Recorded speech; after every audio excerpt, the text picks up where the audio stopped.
Babul fil ijarati. Bab yang memperjelas atau menjelaskan tentang hukum ijarah atau sewa menyewa. Yang pertama dalam ijarah itu adalah ijab qabul. Jadi bukan nikah doang, Pak Thomas, yang ada ijab qabulnya.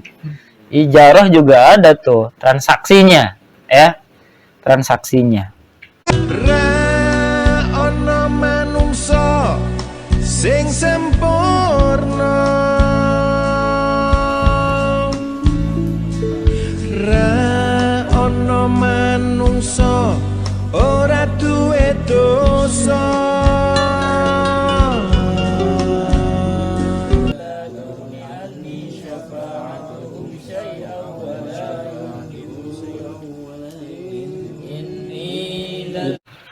Bismillahirrahmanirrahim. Assalamualaikum warahmatullahi wabarakatuh. Alhamdulillahilladzi bi ni'matil iman wal islam. Allahumma shalli wa sallim ala sayyidina Muhammadin khairil anam wa ala alihi wa ashabihi wa tabi'ihi ala dawam. Asyhadu an la ilaha illallah wahdahu la syarikalah wa asyhadu anna Muhammadan abduhu wa rasuluh la nabiyya ba'dah. Alhamdulillah kita bisa ketemu lagi di taklim ataupun diskusi ilmiah, diskusi Islamiyah untuk mengisi waktu di malam Jumat ini setelah tadi Yasin rutin. Pertama, kita ucapkan syukur alhamdulillah kehadirat Allah Subhanahu wa taala setelah beberapa bulan, ya, kemarin bulan suci Ramadan kita fokus untuk ibadah puasa, kemudian juga Idul Fitri, sekarang udah hampir terakhir bulan Syawal ya, udah akhir-akhir bulan Syawal. Tapi qadarullah kita masih bisa berkumpul lagi di sini untuk sedikit berdiskusi tentang kajian Islam. Salat dan salamnya kita sama-sama sanjungkan kepada junjungan kita Nabi besar Muhammad Sallallahu Alaihi Wasallam, serta para keluarga, para sahabat, dan juga para umatnya yang soleh dan soleha. Bapak sekalian yang saya hormati, untuk malam ini kajiannya tentang muamalah, di antaranya hukum ijarah atau sewa menyewa. Nah, jadi ibadah itu bukan cuma hablum minallah, tapi hablum minan nas juga. Kalau kita diiringi dengan ilmunya sesuai dengan petunjuk Allah dan Rasulnya dalam Al-Quran maupun Al-Hadis dan juga fatwa-fatwa para ulama, insya Allah itu juga akan menjadi amal ibadah buat kita. Dan muamalah ini ya setiap hari kita lakukan kan. Ada yang jual beli, ada yang mungkin sewa ruko atau sewa mobil dan seterusnya. Nah, itu ada aturannya dalam Islam. Islam agama yang kafah mengatur kita dari hal-hal yang sangat pribadi seperti kesukaannya Pak Thomas mandi wajib gitu kan, sampai ke hal-hal yang luar biasa, bahkan sampai ke politik negara pun diatur sebenarnya dalam Islam. Baik. Sebelum ke ke tema kita tentang ijarah, sedikit mengingat pesan dari kakek guru saya bahwa sebaik-baiknya manusia atau umat muslim itu yang pertama yang mengajarkan kebaikan. Jadi peringkat yang pertama itu kedudukannya adalah, jadi mending mana sih ibadah apa ngajar gitu. Nah, perbandingannya seperti itu, maka yang lebih utama adalah memberikan pengajaran. Yang pertama belajar. Kenapa? Karena banyak orang yang ibadah tanpa disertai ilmu, maka ibadahnya mardudatun la tuqbalu, ditolak, tidak diterima. Yang kedua, pembelajar. Jadi ada majelis taklim dimanapun ngikut. Nah ini level yang kedua nih.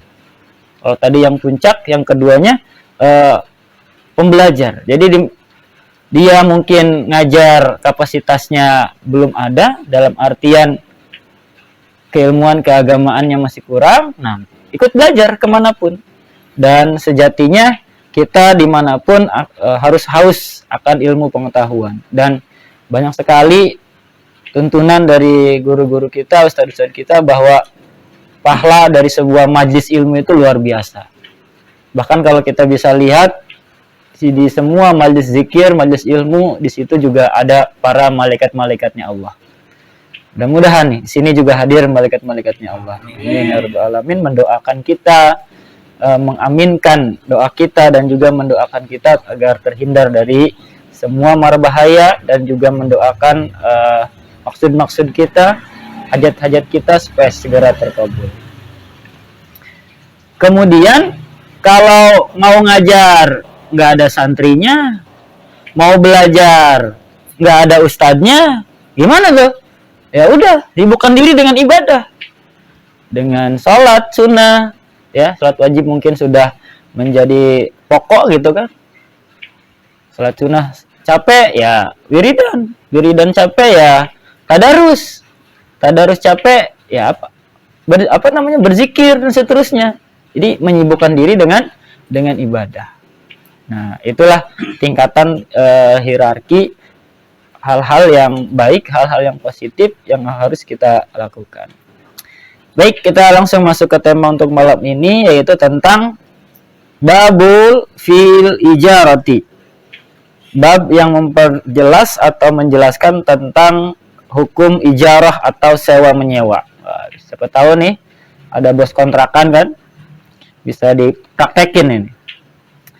Hiya lugatan. Jadi ijarah itu secara bahasa artinya ismun lil ujrah. Isim atau nama bagi sewaan. Wa syar'an, sedangkan menurut syara tamliku manfaatin bi'iwadin bisyurutin atiyatin. Sedangkan menurut syara, menurut aturan Islam, ijarah atau sewaan itu adalah memiliki suatu manfaat atau jasa dengan imbalan atau pembayaran berdasarkan persyaratan yang insya Allah akan diterangkan nanti. Jadi kita ngambil manfaat dari lokasi, tempat atau barang seperti motor, mobil, ya. Dan kita memberikan imbalan kepada yang punya. Tapi barang tersebut nggak jadi milik kita. Nah, itulah definisi daripada ijarah, sewa. Ya. Nanti ada sewa, ada gadai, macam-macam. Lalu apa saja syarat-syaratnya transaksi ijarah ini? Tasihu ijaratun bil ijabin. Transaksi sewa ini dinyatakan sah kalau ada ijabnya. Ada ijab qabul, ya, antara si penyewa dengan yang menyewakan.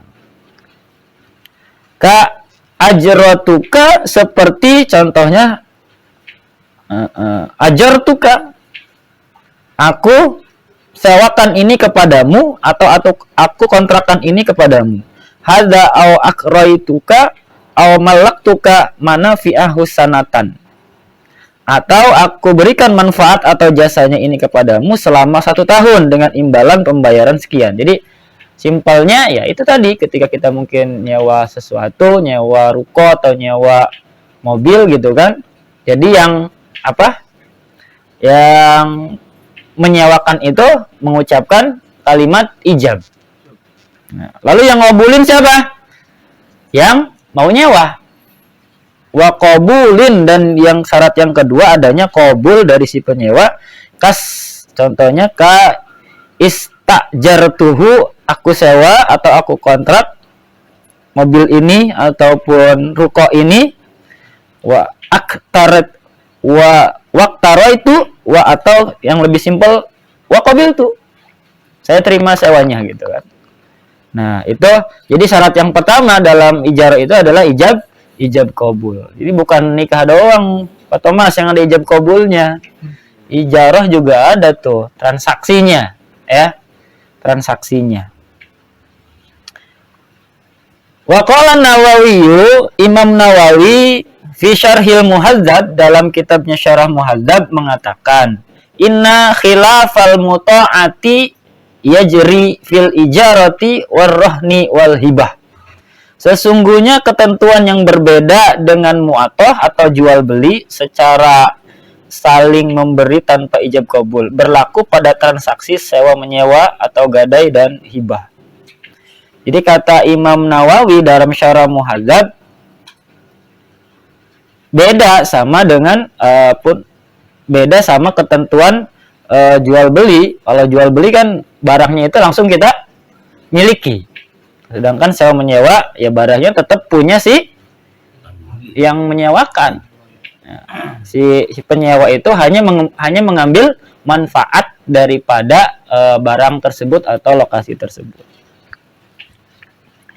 Wa innama tasihul ijarah, sesungguhnya sewa menyewa atau ijarah itu dinyatakan sah bi ajrin, dinyatakan sah hanya dengan memakai imbalan yang sah dijadikan sebagai alat tukar, soha kaunuhu samanan. Jadi sewa menyewa itu sah kalau imbalannya itu ya yang lumrah dipakai buat alat pembayaran, alias apa? Uang kalau di kita.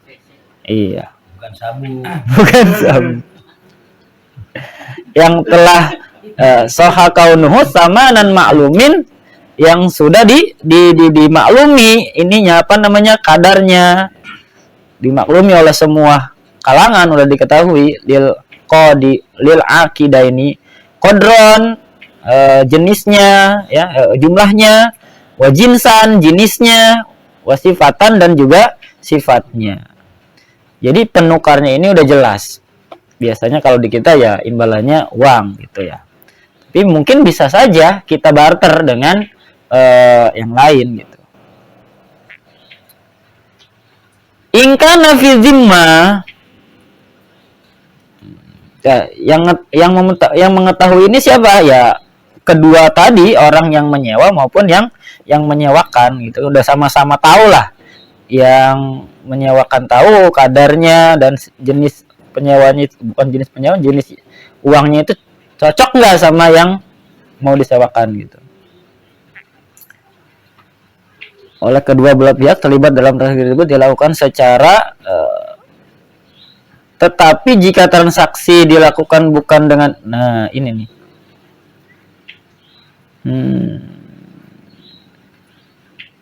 oke.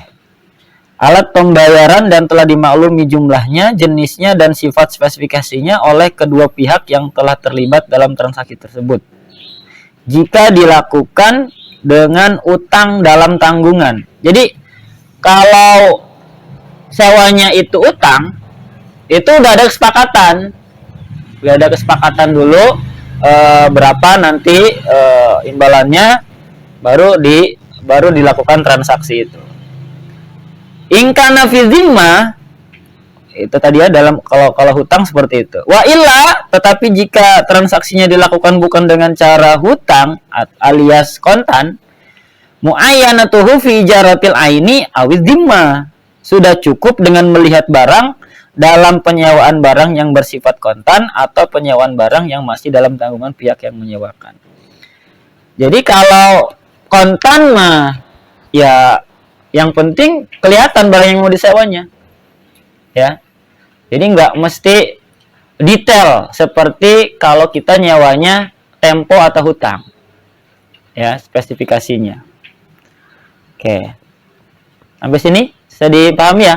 Kan lumrah ya di kita ya, sewa menyewa lumrah banget ya, lumrah banget.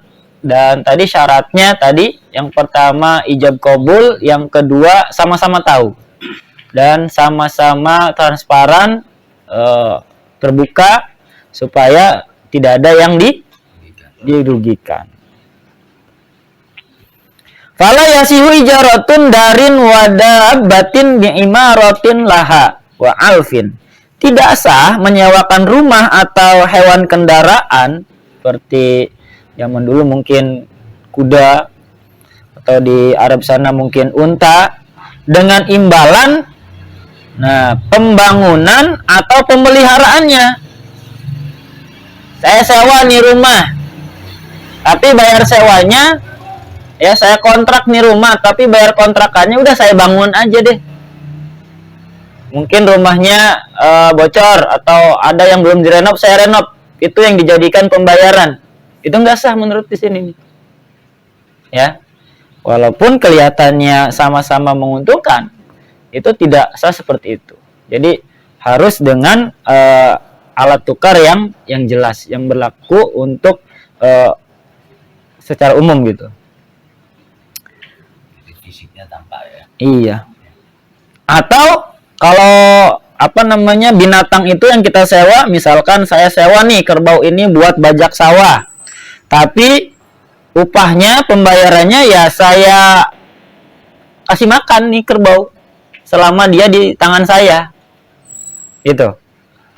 Jadi itu masuknya bukan sewa, ya itu mah ya emang pemeliharaan aja gitu.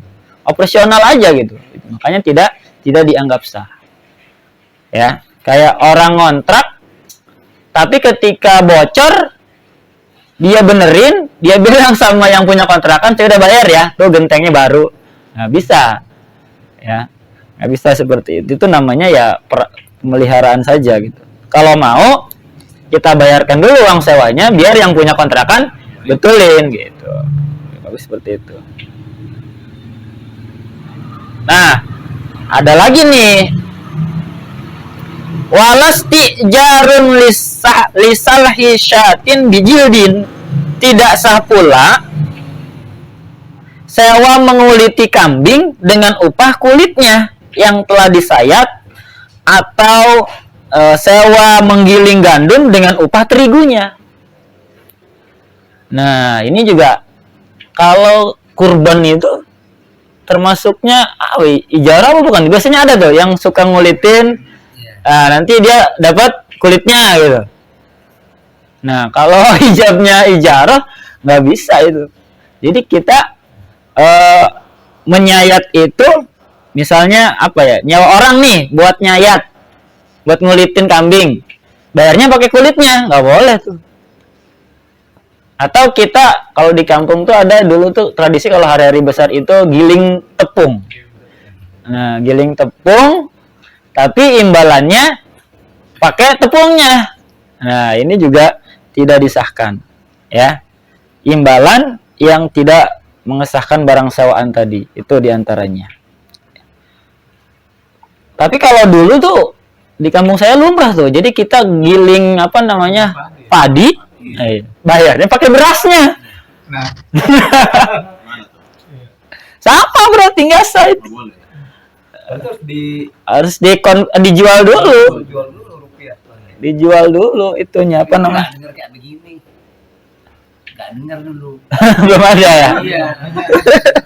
Yang penting suka aja ya. Sosialisasinya belum ada. Yang penting kesepakatan. Iya, oke. Ini nggak masalah, kalau sekarang jadi masalah. Kenapa seperti itu? Karena tadi bisa jadi harga si kulit itu melebihi jasa sih buat ngulitin itu. Nggak jelas kan? Belum. Lebih mudah gitu ya. Atau lebih murah, bisa jadi merugikan gitu kan. Kalau lebih mahal, yang rugi siapa? Ya yang punya kambingnya. Nah. Sama beras pun kayak gitu. Nah, itu ya. Walaupun ijabnya atas dasar suka sama suka ya. Nah, iya. Tidak sah ya.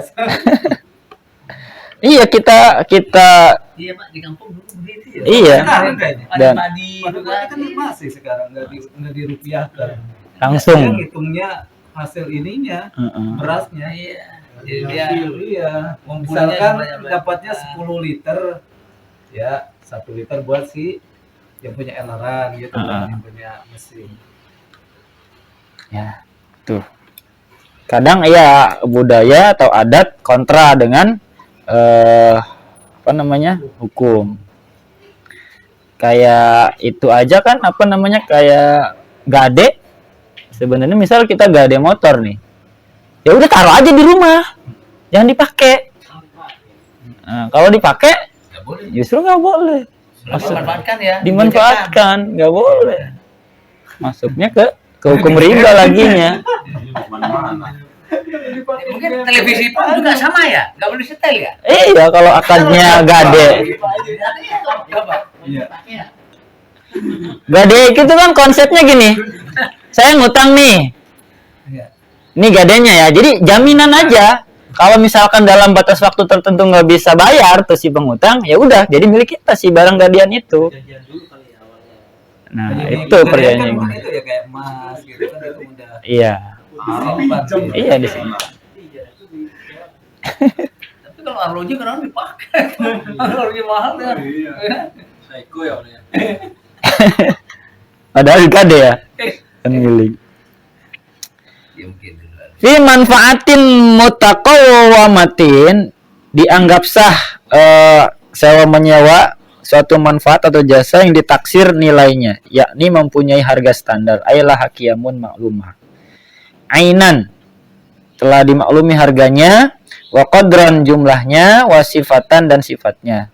Wa waqi'atin lil muqtarin ghairu mutadammin dan manfaatnya berkaitan langsung dengan penyewa.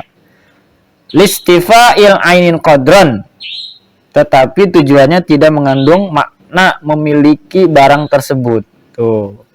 Jadi kalau ada barang sewaan di kita, jangan ngaku-ngaku milik kita.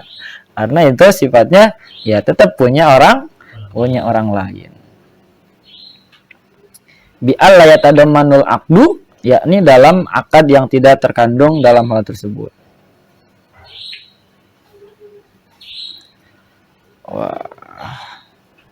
Wa kharaja bi mutaqawwamatin dikecualikan dari pengertian sesuatu yang dapat ditaksir harganya, ma laisa laha qiyamatun, yaitu sesuatu yang tidak dapat ditaksir harganya.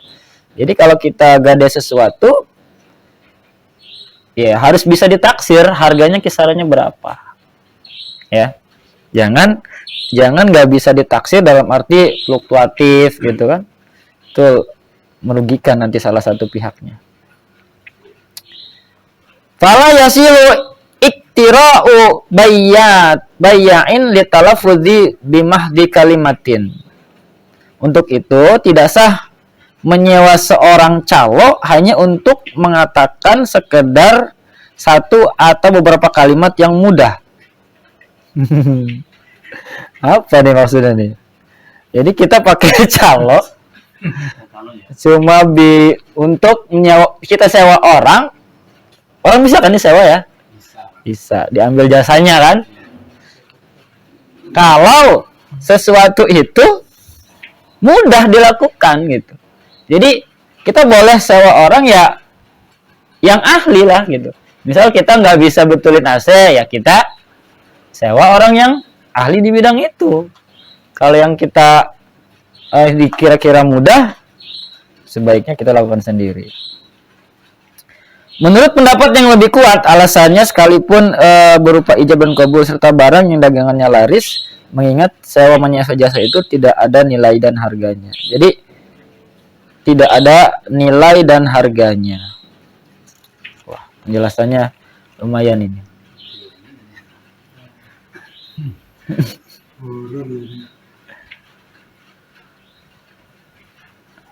Sampai sini dulu, ada pertanyaan? Monggo. Tanya Pak. Monggo. Sama sekarang kan modelnya antara orang yang menyewa sama yang mau nyewa itu kan tidak langsung. Iya. Sekarang kan modelnya aplikasi gitu. Oke, online. Itu kan secara akad nggak ada, cuman misalnya brosur kita oke, play, kita bayar gitu. Itu bagaimana Pak? Nah, kalau brosurnya disertakan syarat dan ketentuan dan si calon penyewa ini sudah membaca dan memahami konsekuensinya, kemudian dia agree, dia approve gitu kan, dia setujui, udah sah sebenarnya. Tanpa harus ketemu. Bisa. Ya, dengan teknologi itu kita dimudahkan. Nggak jadi masalah. Yang penting tadi syarat dan ketentuannya jelas dan sama-sama menguntungkan, dalam artian tidak ada pihak yang dirugikan atau memberatkan. Sah, nggak apa-apa. Tapi kalau seperti yang penjualan online itu, Iya. kan kadang-kadang kita tahu barangnya hanya Di gambar. berupa gambar. Begitu datang bukan itu. Nah. Oke. Kalau transaksi jual belinya tetap sah. Karena kan sebelum membeli itu di situ ada, cuman balik lagi ini ke amanah atau tidak si penjualnya. Yang amanah juga banyak kan di online? Banyak yang amanah juga banyak. Yang nggak amanah banyak.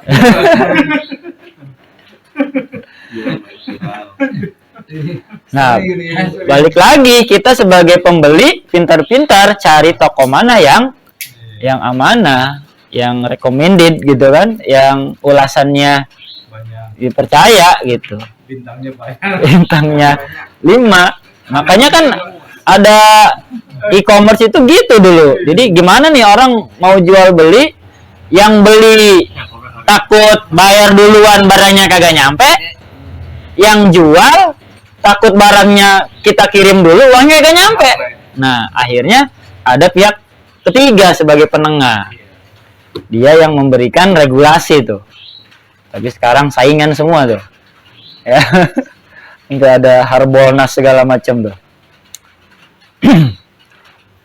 Nah, balik kalau transaksinya seperti itu berarti ketika si pembeli itu kecewa kan ada biasanya konsekuensinya kan. Kita bisa komplain, kita bisa balikan kepada yang jual, atau yang lebih jahat lagi kita bisa ngasih ulasan yang jelek sehingga orang-orang yang mau beli di toko itu nggak jadi kan. Nah, balik lagi ke amanah atau tidak. Tapi memang ketika kita jual beli online itu minusnya kita nggak bisa pegang langsung barangnya dulu kan. Jadi kita nggak bisa secara detail, wah ini nih bagus nih kualitasnya, ini jelek gitu. Tapi balik lagi biasanya ada uang ada kualitas. Harganya bagus biasanya kualitasnya juga mengikuti gitu. Tapi transaksinya walaupun secara jarak jauh Sah ya, yang penting sah ya. Karena nanti kita ketipu, kita urusan dia lah ya. iya. Betul. Itu urusan dia sama Allah. Urusan dia. Oke. Ada lagi? Oh ya Pak. Iya. Kalau di kampung saya kan mayoritas petani cengkeh ya. Mm-mm. Jadi kalau istilahnya jadi atau minjem uang dulu nanti sebagai jaminannya adalah pohon cengkeh gitu. Estimijon ya. Bukan itu Pak, jadi Jaminan. Iya, semacam. tapi Iya. si pohon ini kalau berbuah gitu ya dikasihkan Yang udah Tadi yang dipinjemin, yang yang meminjamkan uang. jadi itu yang orang yang pinjam uangnya. Nah, kalau misalkan setelah dikasih nih sama yang minjemin, tapi mohon maaf, pas waktunya panen gagal. Ada tuh nggak kesepakatan mengantisipasi itu? Jadi itu cuma buat jaminan aja, kalau berbuah ya udah ambil, kalau enggak ya udah diam aja. Ya, kalau berbuah untung gitu loh. Ya, kalau enggak berbuah banyak apa kayak gini. Tapi nunggu sampai berbuah lagi. Ya, Kalau nggak berbuah, yang punya uang kan berarti si pemberi uang itu gigit jari. iya. Jadi contohnya ini, saya minjem ke Pak Kemas Iya. pohon cengkeh. Nah, Ini nanti kalau saya minjem 1 juta, Berbuah. kalau ini nanti berbuah, ya ke Pak Kemas semua. iya. Kalau Kalau nggak berbuah, udah gitu loh. Ya, Terus bagaimana, berarti kan itu ada gambling. Iya. Terus gimana ya? Saya pikir nunggu berikutnya, di sekarang ini misalnya ya pohon mangga mbak berbuah. Mungkin ya, bulan depannya berbuah gitu enggak? Enggak, kalau Yo. itu gimana kan? Iya, mungkin itu ya. Itu tidak dibenarkan itu. Jadi tidak sesuai syariat ya? Iya. Gambling kan ada kemungkinan si pemberi pinjaman itu dirugikan. Walaupun ada kemungkinan juga dia dapat untung juga dari situ. Gambling juga itu. Sama kayak beli buah yang belum ini kan, masih hijau gitu. Persis sama kayak gitu. Karena kan kita mungkin ini belum ya, pasti. kayak pohon kelapa, Iya. karet. Hmm. Nah, sebagai jaminannya ini Ya buah-buahan lah pokoknya itu kan. Tapi udah lumrah sih. Maksudnya udah biasa ya mungkin ya kayak seperti itu ya. Masalahnya gade di kita itu kenapa diambil manfaatnya? Ijab kabulnya nggak jelas sampai kapan nih bayar hutangnya. Harusnya kan ketika gade itu ada batas waktu nih. Misal sebulan saya bayar, kalau nggak dibayar berarti jaminannya buat kamu. Itu yang sesuai. Tapi kalau praktek di masyarakat kita selama ini ya gitu. Pokoknya ini gade ya. Udah gitu doang. Ya udah saya gade. Sehari dia pakai, tiap hari dia gunakan manfaatnya. Nah, itu yang kurang sesuai. Makanya sekarang kita lagi tahu tadi, harus Ustaz, perbaiki. ya, gadai tanah. Sama kan? Sama. Gadai. Sama. Jadi tidak boleh ditanamin. Nggak boleh diambil manfaatnya. Nah, ini tugas sama berat tuh nanti itu pulang kampung.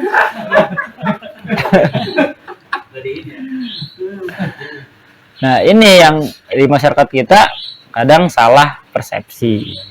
Nah, untuk ngelurusinnya gimana? Ya balik lagi harus pelan-pelan. Nggak bisa langsung kita cut. Catatannya gini Pak Ustadz.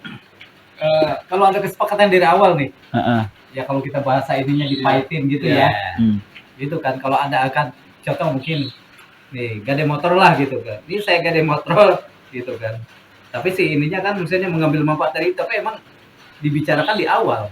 Bicarakan di awal. Iya, dibicarakan di awal. Ya udah nggak apa-apa lah gitu kan. Ya motornya perlu dipakai. Gitu. Nah, contoh mungkin seperti itu. Gimana itu? Sah apa enggak hukumnya? Tapi jarang sih ya.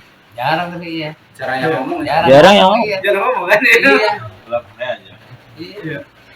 Oh, diserahin aja. Tetap secara hukum gade nggak bisa. Nggak bisa ya. Nggak bisa. Walaupun sama-sama tahu gitu. Dan sama-sama memaklumi. Karena ya konsep gade itu gitu. Konsep gade itu barang itu hanya sebagai jaminan. Saya gadein nih. Kayak kita gade emas kan? Emasnya nggak boleh dijual. Karena masih barang jaminan, barang gadean.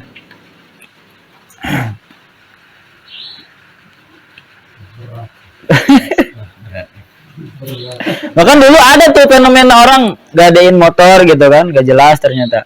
Ada yang sampai dijual lagi, nggak diambil-ambil sama yang gak gadein. Ada yang sampai diciduk sama mata elang itu. Ternyata motornya motor nggak jelas, motor apa ya, motor lesingan gitu. Akhirnya ya pasti ada yang dirugikan lah. Oke, nanti ketemu nih babnya gade. Biar emang itu lumrah banget di kita tuh ya. Masalah gade menggade. Kalau bisa ya udahlah, jangan menggunakan akad gade kalau memang kita pengen ngambil manfaat dari itu. Termasuk sekarang tuh banyak juga tuh saya lihat di online itu. Gade kontrakan. Digadaikan 5 petak misalkan, penghasilan sebulannya sekian juta dengan harga gade sekian. Artinya kan ketika orang itu punya uang tuh harga apa namanya dikembaliin tuh kan. Gade, jadi gade itu konsepnya kita minjemin orang tapi pakai jaminan gitu. Jadi nggak boleh kita ngambil manfaat dari barang jaminan itu. Konsepnya itu. Konsepnya nggak boleh kita ngambil manfaat dari, walaupun sama-sama tahu, sama-sama maklum, tapi secara syariat konteksnya seperti itu. Nggak bisa di mentang-mentang adat terus dibenarkan gitu kan. Mentang-mentang lumrah terus dibenarkan, nggak bisa. Nah, rahasianya ataupun hikmahnya adalah tadi tidak apa ya, kalau barang itu dimanfaatkan kan bisa saja barang itu nilainya berkurang, kayak rusak gitu kan. Cenderung berkurang lah ya. Barang cenderung berkurang. Rusak atau apa gitu kan. Kan kalau rusak nanti begitu ditebus dia harus keluar biaya lagi buat membetulkan yang rusak tadi. Seperti itu. Ada lagi? Memang praktek gade terutama ya. Itu di kampung saya juga seperti itu, gade sawah. Gade apa namanya? Yang lumrah sih sawah biasanya kalau di sana. Jadi yang ngegadein dikasih apa, yang ngegadein dapat uang, yang nerima gade dia boleh garap tuh sawah sampai Manfaatnya ya. sampai uang gadenya dibalikin. Balikin ya. Kalau nggak bisa dibalikin, kalau makin lama nggak dibalikin, makin ini dia ngeruk manfaatnya kan masih makin banyak gitu. Harusnya sampai kapan nih gadenya? Harus ada waktu jatuh tempo ya. Iya, misalkan sampai setahun. Nah, kalau setahun nggak bisa balik, ya udah berarti kita boleh hak milik kita yang ngegade itu apa ya, yang memberikan gade itu, yang memberikan uang untuk penggadaiannya itu. Seperti itu. Tapi kalau ijarah, kalau sewa mah jelas ya, kita hanya mengambil manfaat, terus kita memberikan imbalan atau pengganti dari manfaat atau barang tersebut. Gitu, Pak Thomas. Ada lagi? Ini nggak ada hubungannya sama mandi wajib, nggak ada. Enggak ada. Sebenarnya saya juga bingung ini, salah bawa kitab juga nih. Ternyata juz 2 yang dibawa, juz 1-nya ketinggalan di rumah. Oh, terus loncat ya dari sholat ngomongin ijarah gitu kan. Tapi nggak apa-apa, selingan buat nambah wawasan juga. Gimana, cukup? Cukup lah. Cukup kali ya, walaupun sedikit Iya. tapi bisa melekat, bisa diamalkan. Ya saran saya sih hindarilah akad-akad yang walaupun menurut adat kebiasaan sudah lumrah, tapi menurut syariat itu bertentangan, ya kita hindarilah. Lebih baik kita menghindari itu daripada kita mengikuti adat tapi menyepelekan syariat yang ada di agama kita. Biar lebih jelas, silahkan cari referensi yang lain. Mungkin ada referensi yang beda kaul, beda itu bisa namanya kita diskusi, kita ilmiahkan. Tapi secara konsep seperti itu ya, secara konsepnya. Cukup, kita cukupkan untuk diskusi kita malam ini. Bikhilafi nahwi abdin, wallahu a'lam bishawab. Assalamualaikum warahmatullahi wabarakatuh. Waalaikumsalam warahmatullahi wabarakatuh. Alhamdulillah.